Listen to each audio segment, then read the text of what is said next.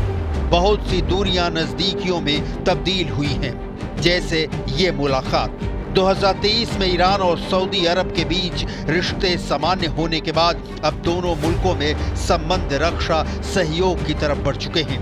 Tehran पहुंचे Saudi अरब के सेनाध्यक्ष जनरल फैयाद अल रुवैली ने ईरान के सेनाध्यक्ष मेजर जनरल मोहम्मद बागेरी से मुलाकात की। जब नेतन्याहू ने अपना रक्षा मंत्री बदलकर इजराइल की सेना को बसोपेश वाले हालात में झोंका हुआ है, तब ईरान और सऊदी अरब के जनरल एक दूसरे के साथ सीक्रेट मीटिंग कर रहे हैं। ट्रंप के आने के बाद वाकई पश्चिम एशिया में बहुत कुछ बदल रहा है। अब्राहम अकॉर्ड्स यानी वो समझौते जिसके तहत इजराइल के साथ अरब वर्ल्ड के कई देशों ने तेल अवीव के साथ राजनयिक संबंध कायम किए हैं। इसकी शुरुआत ट्रंप ने ही कराई थी, जब अपने पहले कार्यकाल में उनकी पहल पर यूएई यानी संयुक्त अरब अमीरात, सूडान, मोरक्को और बहरीन ने इजराइल के साथ अपने रिश्तों की शुरुआत की। इसके बाद ऐसा लगने लगा कि पश्चिम एशिया में अरब मुल्कों के बीच सबसे बड़े खिलाड़ी सऊदी अरब के रिश्ते भी इजराइल से सामान्य हो सकते हैं। लेकिन अब फिलिस्तीन को लेकर इजराइल और सऊदी अरब में जो दूरी पहले से कायम थी, वो बढ़ती नजर आ रही। सऊदी अरब बार बार कह रहा है कि गाजा में बमबारी बंद हो और नया फिलिस्तीन देश कायम किया जाए। इजराइल इसके लिए तैयार नहीं, लिहाजा तब तक दोनों के बीच संबंध बनेंगे इसकी कोई गारंटी नहीं है। मार्च 2023 में ईरान के साथ रिश्ते सुधरने के बाद सऊदी अरब की सीरिया को लेकर भी नीति बदली है और अब सीरिया के राष्ट्रपति बशर अल असद सऊदी अरब के दोस्त बन चुके हैं। तस्वीरें तो यही बताती हैं।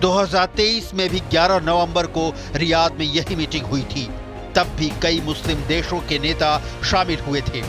तब भी मुस्लिम देशों ने एकजुट होने और इजराइल पर पाबंदी लगाने की मांग की थी। लेकिन पिछली बार के मुकाबले इस बार अरब देशों के शब्द इजराइल को ज्यादा परेशान कर सकते हैं।